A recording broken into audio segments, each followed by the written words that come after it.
kami yang ada dalam kerajaan surga, kami bersyukur untuk kasih setia Tuhan, damai sejahtera yang Tuhan berikan kepada kami. Seperti firman-Mu di dalam Injil Yohanes dikatakan, damai sejahtera yang Tuhan tinggalkan bagi kami, yang Tuhan berikan bagi kami, tidak dapat diberikan oleh dunia ini. Oleh sebab itu Tuhan, kami bersyukur di tengah dunia yang penuh dengan gejolak peperangan, permusuhan, pertikaian. Tuhan, Engkau menyediakan damai yang sejati yang dari Tuhan, yang menjadi air hidup, sumber hidup bagi kami, hidup tenang di tengah dunia yang tidak mudah ini. Oleh sebab itu Tuhan, pagi hari ini mohon berkat-Mu, supaya Engkau melawat kami sekali lagi dengan damai sejahtera Tuhan, khususnya melalui firman Tuhan hari ini, supaya kami boleh teduh tenang di dalam Tuhan, dikuatkan, bahkan kami boleh menjadi pembawa damai. Oleh sebab itu Tuhan, berfirmanlah, Allah Roh Kudus terangilah hati dan pikiran kami, supaya kami dapat memahami firman Tuhan dan dapat melakukannya dalam hidup kami. Berfirmanlah ya Tuhan, di dalam nama Tuhan Yesus kami berdoa. Amin. Shalom. Selamat pagi Bapak Ibu sekalian. Apa kabar? Ada damai atau perang? Ya, kita bersyukur bertemu bersama hari ini di dalam berkat Tuhan, Bu Mary ya, yang selama ini kita doakan sebulan di dalam perawatan di Kuala Lumpur ya. Hari ini bersama kembali, bersyukur ya dalam keadaan lebih sehat. Kita bersyukur Bapak Ibu sekalian untuk segala berkat Tuhan. Hari ini kita akan melanjutkan perenungan kita bersama, belajar dari firman Tuhan dari Matius 5 ayat 9, yaitu tentang rahasia bahagia ke-7, pembawa damai. Saudara, di dalam rangkaian untuk rahasia bahagia, berarti ini adalah yang ke-7.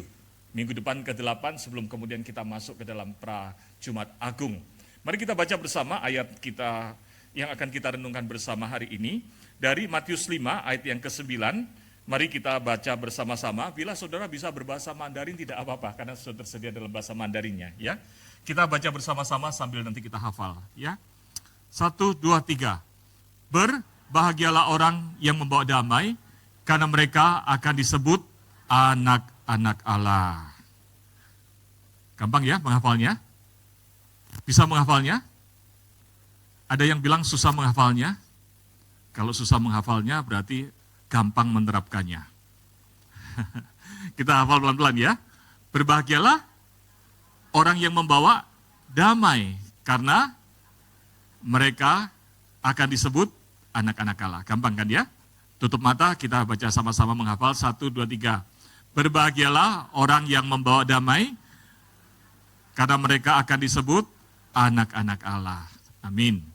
Saudara, kalau dari 3 hal ini, Anda kira-kira termasuk yang mana? Pecinta damai, penjaga kedamaian, atau pencipta perdamaian? Kira-kira saudara termasuk yang mana? Ada yang nomor 1? Cinta damai? Wah, di sini nggak ada yang cinta damai, cilaka deh. Ada yang kedua, penjaga kedamaian? Oh, ada. Ya, tipe-tipe penjaga kedamaian, ya, kalau kita belajar karakter di ISC, ya, ciri kepribadian di ISC ini berarti tipenya adalah tipe DIS, steadiness, ya, menjaga kedamaian, tenang, ya. Ada yang pencipta perdamaian? Wah, Pak Roni, gitu ya. Dan jangan lupa Donald Trump. Oh, bukan. Karena dia mau jadi peacemaker, nanti kita bicarakan soal ya, Pak Roni, ya, dan saya rasa semua ya kita dipanggil untuk menjadi pencipta perdamaian. Setelah kita itu kadang-kadang ya, manusia itu kadang-kadang lebih banyak memilih nomor 1. Nomor 1 itu apa sih? Nomor 1 itu adalah saya sih maunya damai-damai aja. Kalau ada orang bertengkar, daripada di situ mendingan saya kumpul sama orang yang damai. Betul nggak? Dari bertengkar saya sukanya damai-damai. Dan saya rasa banyak orang suka damai, cinta damai. Setuju? Hanya orang-orang yang punya masalah tertentu suka bertengkar. Tapi sisanya adalah orang-orang kebanyakan sukanya damai-damai. Hidup udah banyak susahnya, ngapain ikut bertengkar? Pindah kelompok aja. Betul ya? Tapi pertanyaan saya adalah ayat firman Tuhan hari ini berkata apa? Berbahagialah orang yang cinta damai atau orang yang membawa damai. Membawa damai, bukan soal cinta damai. cinta damai bukan selalu artinya salah, ya. Bukan artinya menghindari pertengkaran, menghindari situasi gini, lalu cari aman. Tidak selalu begitu. Ada orang yang betul-betul mencintai damai, hatinya damai. Tapi saudara sekalian, yang dimaksud ayat ini bukan soal berbahagialah orang yang cinta damai. Ya jelaslah, orang yang cinta damai hidupnya kumpul sama orang yang damai, ya pasti bahagia. Betul ya? Ya pasti bahagia. Kalau keluarga saudara adalah keluarga yang damai-damai saja, bahagia enggak? Bahagia. Tapi firman Tuhan tidak berkata, berbahagialah orang yang cinta damai. Memang cinta damai perlu, tetapi bukan itu. Ada orang yang jadi penjaga kedamaian. Ini kayak James Bond, saudara ya. Tapi bukan bawa pistol, bawa pisang. Ya, kenapa? Karena pasukan perdamaian. Sudah damai. Orang-orang di sekitarnya udah damai. Dia cuma menjaga damai. Ya, lalu disuplai dengan hal-hal yang baik supaya terus damai. Saudara, kalau saudara adalah tipe orang yang penjaga kedamaian, tetap baik. Tetapi firman Tuhan hari ini kira-kira bicara tentang itu bukan? Apakah Tuhan berkata, berbahagialah orang yang menjaga kedamaian? Tetap perlu menjaga kedamaian, tapi ayat ini tidak sedang berbicara tentang berbahagialah orang yang menjaga kedamaian. Ya kalau dia ada di situasi damai, lalu dia jaga itu, ya harusnya berbahagia karena surroundnya, kelilingnya adalah damai, betul nggak? Setelah ketika kita bicara tentang cinta damai atau menjaga kedamaian ini, saya suka apa yang ditulis oleh William Barclay. Dia berkata begini, berkat atau makarios atau berbahagialah yang diberikan kepada pembawa damai itu bukan sekedar kepada pecinta damai. Seringkali terjadi bahwa seseorang yang mencintai damai dengan cara yang keliru justru berhasil menimbulkan masalah, bukan menciptakan damai. Karena apa? Karena mungkin mereka akan membiarkan suatu keadaan, ya yang penting damai deh. Ada masalah biarin aja nggak diselesaikan. Betul ya? Lalu masalahnya jadi numpuk. Kayaknya damai, tapi suatu hari akan meledak jadi pertengkaran. Nah bahayanya kalau kita cuma menjadi pecinta damai, tapi bukan menjadi pembawa damai. Kadang-kadang kemudian kita lebih memilih yang penting damai, tapi masalah tidak diselesaikan. Saudara, William Barclay berkata begini, banyak orang berpikir bahwa mereka sedang mencintai perdamaian dengan cara itu. Padahal sebenarnya mereka sedang menumpuk masalah bagi masa depan. Karena mereka menolak menghadapi situasi yang ada dan menolak mengambil tindakan yang dituntut oleh keadaan itu.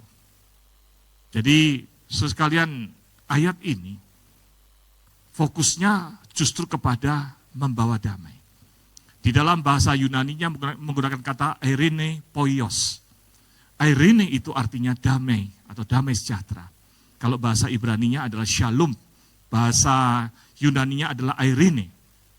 Lalu poios itu dari kata poioi yang artinya adalah membuat, menciptakan. Makanya kemudian ada dalam bahasa Inggris poem. Apa itu poem itu? Puisi. Orang yang membuat puisi itu adalah membuat dengan sungguh-sungguh dengan hati yang dalam. Maka saudara sekalian poioe itu adalah bicara tentang apa? Membuat, menciptakan. Situasinya mungkin gak damai. Tetapi dia datang menjadi pembawa perdamaian itu. Jadi yang disebut dengan eirene poios itu adalah menciptakan perdamaian. Atau orang yang secara aktif mengusahakan, menumbuhkan dan memelihara perdamaian. Setelah saya sekali lagi kembali kepada apa yang ditulis oleh William Barclay, dia berkata begini, damai yang disebut Alkitab sebagai bahagia itu tidak lahir dari menghindari persoalan. Sekali lagi, tidak lahir dari menghindari persoalan. Tapi damai itu lahir dari menghadapi persoalan, menanganinya, dan menaklukkannya persoalan itu. Yang dituntut oleh ucapan bahagia ini bukan bersikap pasif, adalah saya menarik diri yang penting damai. Bukan.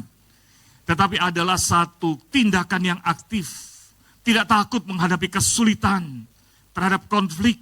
Punya keberanian bersikap aktif untuk menangani persoalan dan menciptakan perdamaian itu. Saudara, itulah panggilan kita sebagai anak-anak Tuhan. Amin. Dan yang menarik saudara sekalian, kemudian dikatakan di dalam ayat ini, berbahagialah orang yang membawa damai karena mereka akan disebut anak-anak Allah. Saudara, ini enggak sembarangan akibatnya ini.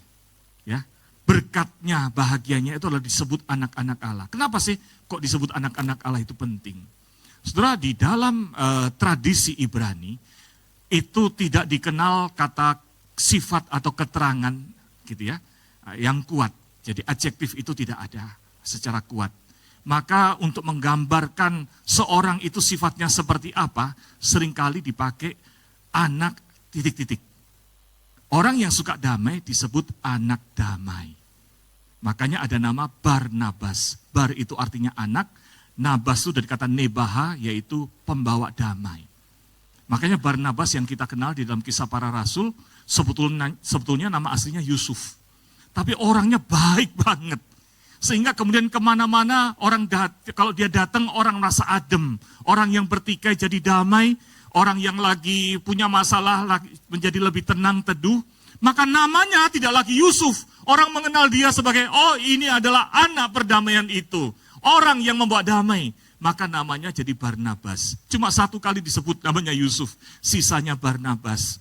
Bahkan kalau nanti kita lihat dalam Kisah Rasul, kemudian dikatakan karena Barnabas itu orang yang baik, maka sejumlah orang dibawa mengenal Kristus. Amin.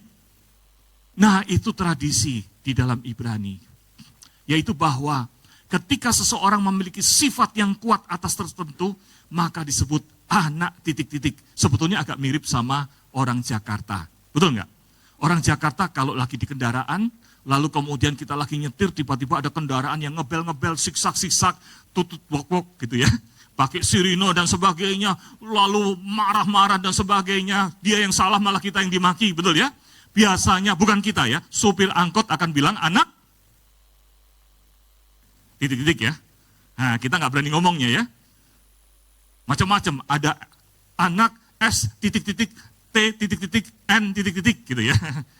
Atau anak A titik-titik belakangnya G dan sebagainya.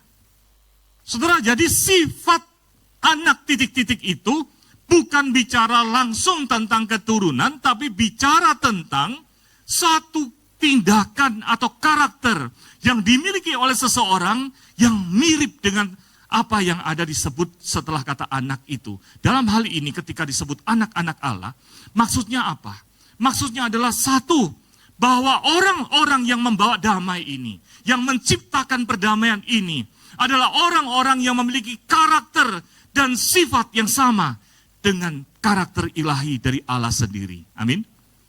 Allah itu adalah Allah yang menginginkan kedamaian, sumber damai.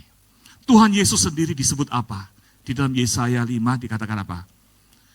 Seorang anak telah lahir, akan disebut penasehat ajaib, Allah yang perkasa, Bapa yang kekal, berikutnya apa?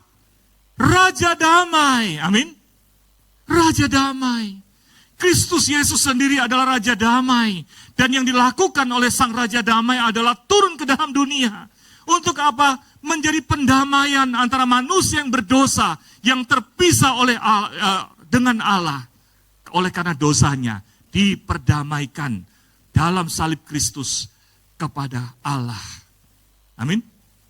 Saudara, jadi damai itu adalah karakter Allah sendiri. Damai itu adalah tindakan Allah sendiri. Maka ada beberapa penafsir yang mengatakan, disebut anak-anak Allah karena apa? Karena mengerjakan pekerjaan Allah. Karena memiliki karakter Allah. Karena dia menjadi serupa Kristus, Sang Raja Damai itu. Amin. Saudara, itulah sebabnya poin pertama ini penting untuk kita ingat sebelum kita membahas lebih lanjut. Mari kita baca bersama-sama. 1, 2, 3. Pembawa damai adalah wujud perubahan karakter kita menjadi serupa Kristus dan mengkonfirmasikan bahwa kita telah menjadi anak-anak Allah. Amin. Saudara, kalau saudara dan saya hidupnya bukan hanya cinta damai, bukan menjaga kedamaian, tetapi menjadi orang yang mendatangkan keperdamaian, yang menciptakan perdamaian di tengah kisruhnya dunia ini, di tengah kisruhnya rumah tangga, di tengah kisruhnya kehidupan masyarakat. Maka saudara, kita ini sebetulnya bukan hanya menciptakan damainya, tetapi sambil melakukannya, kita itu sebetulnya sedang mengkonfirmasikan bahwa betul kita telah memiliki karakter ilahi itu menjadi serupa Kristus. Betul dengan demikian bahwa kita ini bukan anak-anak iblis, tapi kita adalah anak-anak Allah, orang-orang yang telah diselamatkan itu. Amin. Maka saudara lebih pilih mana?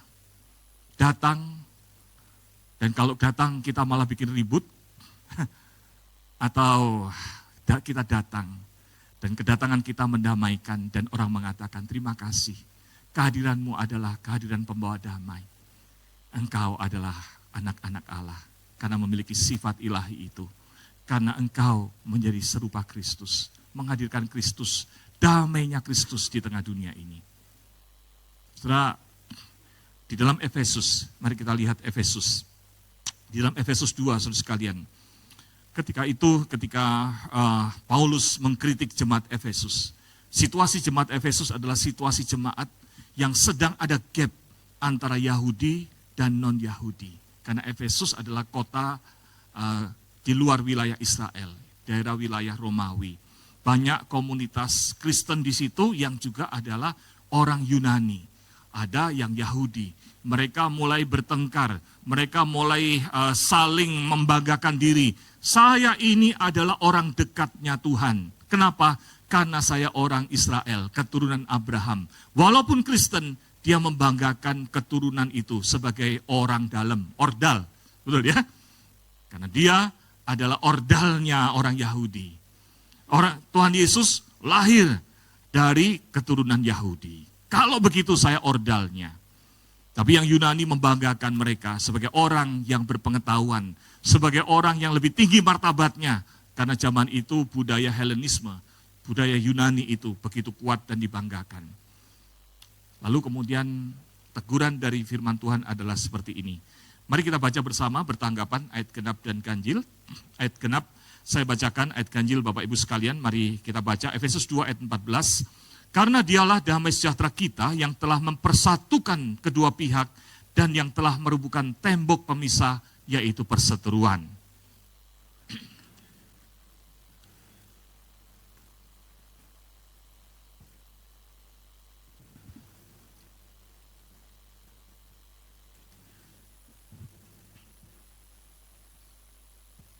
Dan untuk memperdamaikan keduanya di dalam satu tubuh dengan Allah oleh salib, dengan melenyapkan perseteruan pada salib itu.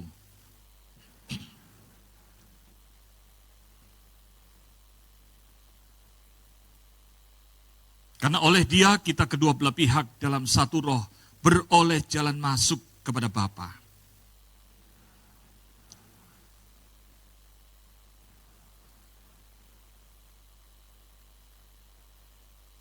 Yang dibangun di atas dasar para rasul dan para nabi, dengan Kristus Yesus sebagai batu penjuru.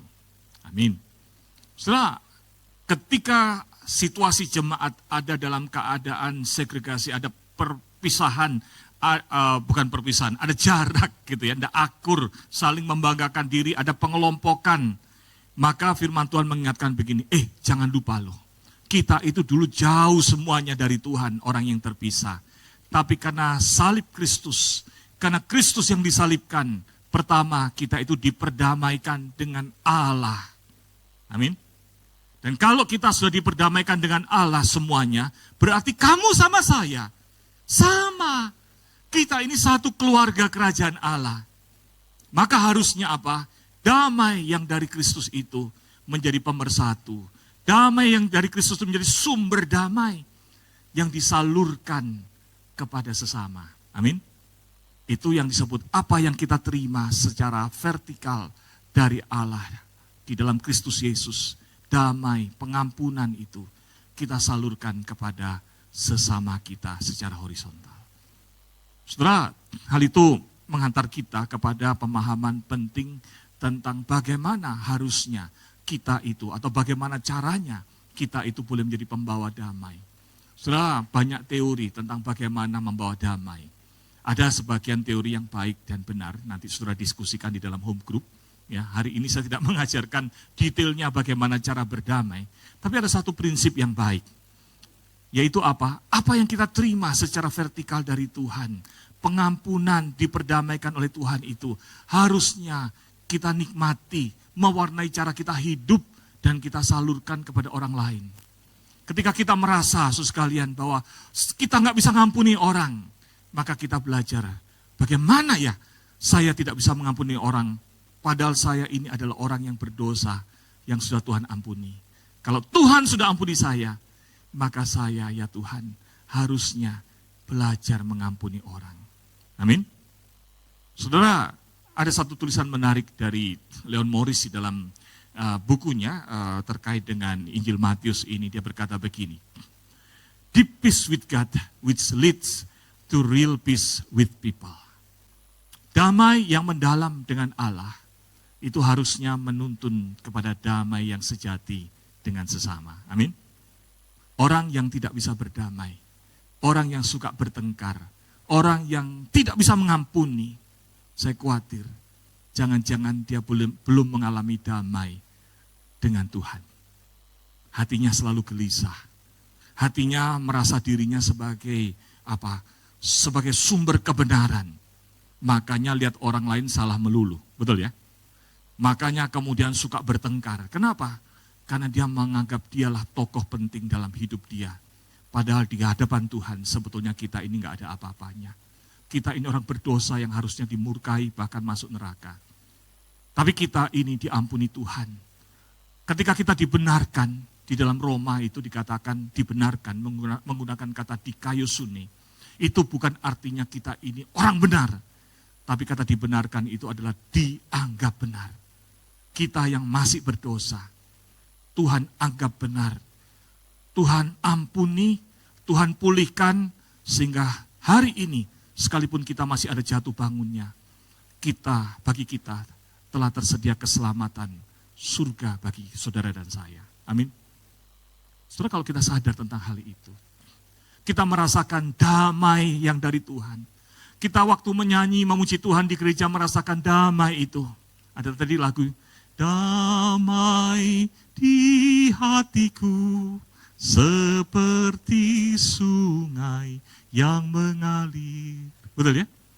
Waktu saudara nyanyi itu nggak tahu apa yang saudara rasakan tadi. Damai yang dari Tuhan itu harusnya menenangkan hati kita. Membuat kita menitikkan air mata.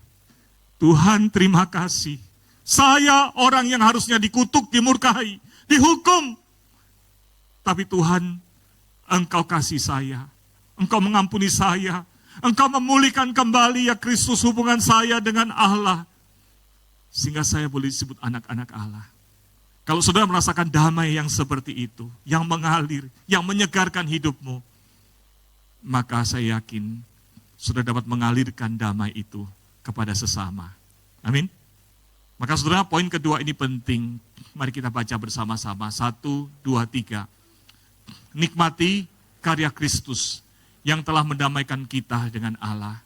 Salurkan damai itu kepada sesama melalui sikap, tutur kata, dan karya yang membuat orang merasakan damai sejahtera Allah.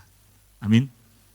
Saudara, setiap hari dalam diri kita bangun pagi, itu sebenarnya adalah start, awal mula yang baik untuk kita datang kepada Tuhan dan masuk ke dalam damainya Tuhan. Amin.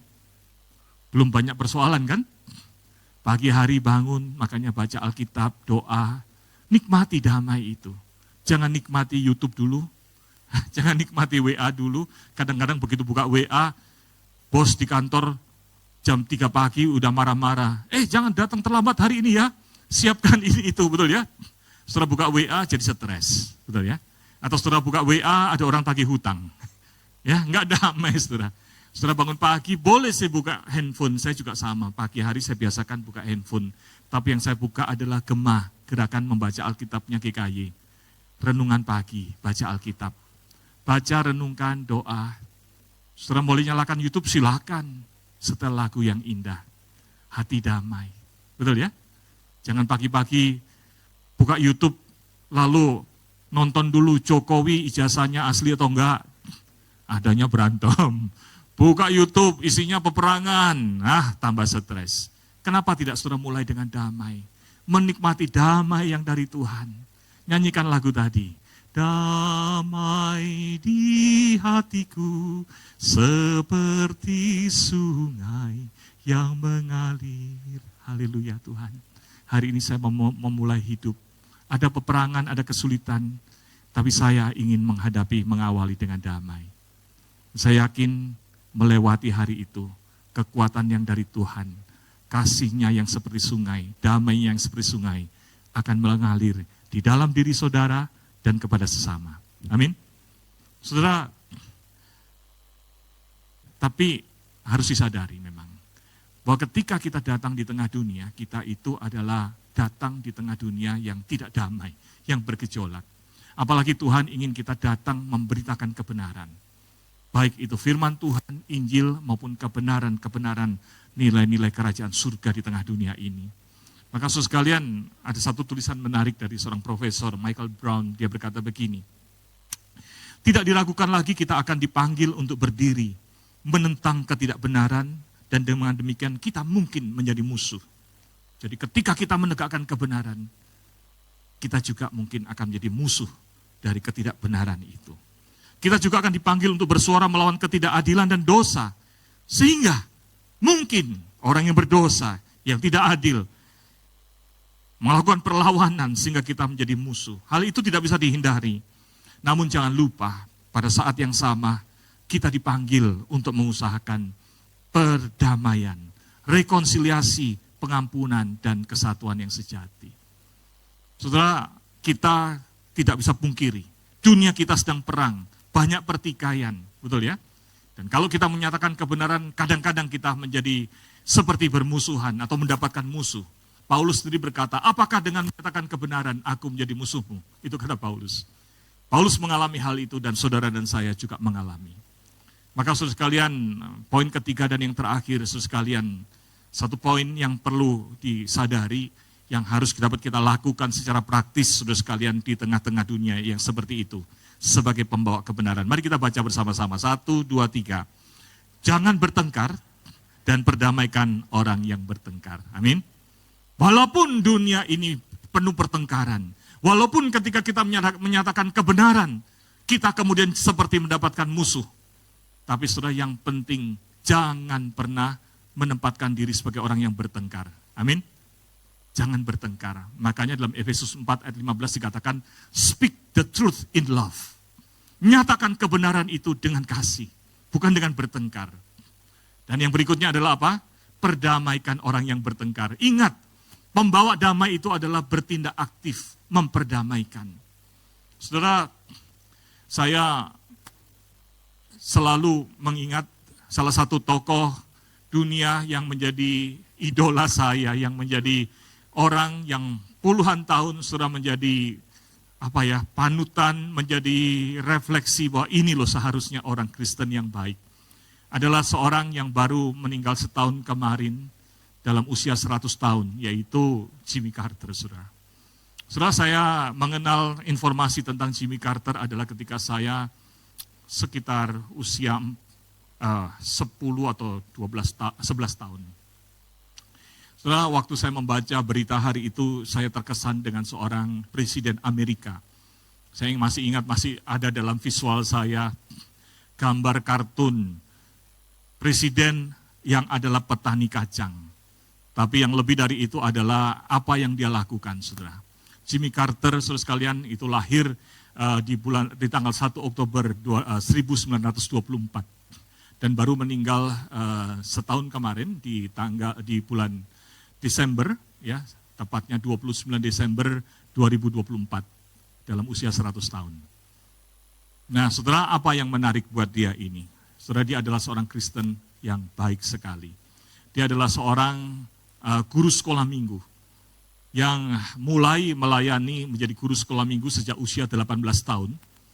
Dan selama dia menjadi senator, selama dia menjadi gubernur di Georgia, selama dia menjadi presiden tahun 1977 sampai 5 tahun kemudiannya, maka dia tetap mengajar sekolah minggu. Bahkan ketika dia turun dari menjadi presiden, dia mengajar sekolah minggu sampai kemudian berhenti mengajar, yaitu ketika dia kena kanker di usia 95 tahun. lalu 5 tahun dia dirawat, lalu meninggal usia 100 tahun. Berarti dia jadi guru sekolah minggu berapa lama? 78 tahun. Yang di sini ngajar sekolah minggu sudah berapa lama? Setelah ini luar biasa. Dan salah satu yang terkenal dari sifat dia adalah dia pembawa damai. Setelah pada waktu dia diangkat menjadi presiden di tahun 1977 di bulan Januari, di pidato inaugurasinya dia berkata begini, "Saya berharap bangsa-bangsa di dunia suatu hari dapat mengatakan bahwa kita telah membangun suatu perdamaian yang bertahan lama. Perdamaian yang tidak dibangun di atas senjata perang, melainkan di atas kebijakan-kebijakan internasional yang mencerminkan nilai-nilai kita yang paling berharga." Sudah tahu Amerika oleh founding father dibangun dengan nilai-nilai kekristenan yang begitu kuat. George Washington adalah pendoa yang luar biasa. Tiap pagi jam 5 pagi, jam 4 pagi, dia bangun berlutut di kamar kerjanya. Dan kalau ada mau sidang dengan Senat, maka dia begitu masuk ke dalam ruang Senat atau ruang DPR itu, yang dia lakukan begitu masuk, semuanya berdiri menghormati presiden yang mau masuk. Biasanya presiden jalannya gagah kan ya. Tapi yang terjadi nggak begitu. Setiap kali dia masuk ruang sidang Senat, semua orang berdiri. Maka Presiden George Washington adalah presiden yang di karpet merah itu sebelum masuk ruang sidang. Dia berlutut, berdoa lama, berdiri, baru jalan masuk. Maka ketika ada undangan internasional datang di ruang sidang itu, tanya, yang mana Presiden George Washington itu? Maka orang Senat ada yang berkata, tunggu, nanti pada waktu kita berdiri semua, ada orang yang masuk ruangan dengan bersujud berdoa, itulah Presiden pertama kita. Maka itulah nilai-nilai yang dibangun di Amerika. Puji Tuhan di tahun 77, di tengah dunia yang bergejolak perang, sudah perang antara Israel sama Mesir dan negara-negara Arab itu 30 tahun sejak tahun 1948. Tapi Amerika hari itu diberkati Tuhan untuk jadi berkat, seorang presiden yang setia kepada Tuhan, orang yang tidak sombong untuk mengatakan dirinya pembawa damai, tapi dia punya komitmen di awal, kita harus bangun perdamaian bukan dengan perang, tapi dengan nilai-nilai yang luhur itu. Itu tahun 77 bulan Januari. Maka apa yang dia lakukan? Di bulan September 1978, selama beberapa minggu dia kumpulkan dua kepala negara yang bertikai, yaitu Mesir, presidennya Anwar Sadat, lalu Perdana Menteri Israel Menachem Begin yang terkenal. Mereka ini sudah perang 30 tahun, saudara. Peperangan yang kayaknya nggak bisa diselesaikan di Timur Tengah. Kenapa? Karena tahun 48 Inggris memutuskan Israel masuk ke tanah yang sekarang ditempati. Lalu orang tidak damai di sana. Lalu perang terus, saudara sekalian. Nggak bisa terselesaikan. Tapi di dalam 1 tahun pelayanan Jimmy Carter, yang ada adalah dua tokoh besar boleh berdamai, bahkan berpelukan seperti ini. Ini perjanjian yang terkenal di dunia, perjanjian Camp David atau Camp David Accord. Hanya sekitar, tidak sampai 2 tahun, betul ya? Damai. Haleluya. Itulah peacemaker, pembawa damai. Orangnya Jimmy Carter itu matanya sayu, senyumnya indah, itu yang membuat saya suka sama dia. Orang yang damai, yang betul-betul menjadi berkat. Lihat cara dia melihat dua kepala negara yang bertikai bisa berpelukan, dia hanya di sebelahnya bertepuk tangan. So sekalian itulah peacemaker. Tapi juga ada sih yang lainnya. Sama-sama bulan Januari, sama-sama tanggal 20 inaugurasinya, di tahun 2025 seorang presiden berkata begini, warisan yang paling saya banggakan, belum diwariskan aja sudah ngomong warisan yang dia banggakan, betul ya?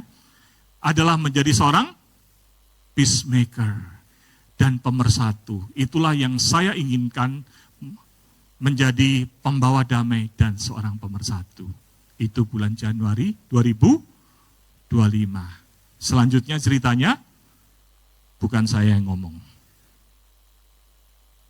Loh, bedanya apa? Sama-sama Kristennya. sama-sama punya keinginan membawa damai. Bahkan yang satu udah berani sombong mengatakan begitu. Saudara, jawabannya satu. Jimmy Carter di dalam Living Faith, dia berkata begini, "To me, faith is not just a noun, but also a verb." Bagi saya, iman itu bukan sebuah kata benda. Saya orang yang punya iman. Itu kata benda. Iman sebagai benda, betul ya? Tapi iman itu kata kerja. Iman itu adalah dorongan untuk bertindak. Iman itu adalah cara hidup saya. Maka selesai dari jabatan boleh naik turun. Tapi kehadiran saya adalah sebagai pembawa damai. Sebagai guru sekolah minggu yang setia 78 tahun. Saya tetap setia. Turun dari kepresidenan, melanjutkan jadi guru sekolah minggu. Lalu kemudian dia membangun satu organisasi untuk memperdamaikan dunia. Ketika ada orang negara yang bertengkar, dia hadir. Ketika ada masyarakat dilecehkan, ditindas, dia hadir menolong. Itulah sang pembawa damai. Orang yang bukan hanya berkata-kata, tapi orang yang imannya hidup dan berkarya. Dan itulah yang Tuhan inginkan saudara dan saya untuk lakukan di tengah dunia ini. Amin. Saudara, kalau saudara ada waktu di YouTube, saudara lihat ada beberapa channel yang memuat tentang kisah hidup Jimmy Carter. Ada yang 3 jam itu saya tonton nangis. Karena dia adalah orang yang saya kagumi sejak saya masih SD. Dan dia adalah orang yang Tuhan pakai untuk jadi teladan buat dunia, buat orang Kristen, buat saudara dan saya. Amin. Dunia kita adalah dunia yang sedang berperang, saudara sekalian. Mari kita doakan dunia kita. Bukan hanya negara yang berperang, kelompok yang bertikai, keluarga yang bertengkar, bahkan di gereja kadang-kadang ada pertengkaran. Satu kalimat Jimmy Carter berkata begini, Allah memberi kita kemampuan untuk memilih. Dan kita dapat memilih untuk mengurangi penderitaan. Kita dapat memilih untuk bekerja bersama demi perdamaian. Perubahan-perubahan ini dapat kita lakukan dan memang harus kita lakukan. Amin. Mari kita berdoa. Bapa kami dalam surga, sempurnakanlah firman Tuhan hari ini, supaya kami bukan hanya ingin menjadi pembawa damai, bukan sekedar sesumbar bahwa kami mau jadi pembawa damai, tapi jadikan kami Tuhan seperti hamba-Mu yang setia, yang sudah bersama dengan Tuhan di rumah Bapa di surga, seorang pembawa damai, seorang yang membuktikan bahwa iman itu adalah iman yang berkarya bekerja. Tuhan berkati GKI Karawaci menjadi gereja yang damai. Berkati keluarga-keluarga dari anak-anak-Mu menjadi keluarga yang damai. Dan setelah khusus berkati anak-anak-Mu Tuhan, boleh menjadi pembawa damai itu. Berkati kehadiran mereka, tutur kata, tindakan, supaya Tuhan pakai menjadi peacemaker di tengah masyarakat, di tengah keluarga, di tengah gereja, di tengah dunia ini. Dan kami mohonkan pendamaian dunia ya Tuhan, supaya Engkau memberkati dunia yang sedang penuh dengan peperangan ini, segera berdamai ya Tuhan. Dengarkanlah doa kami di dalam nama Tuhan Yesus kami berdoa. Amin.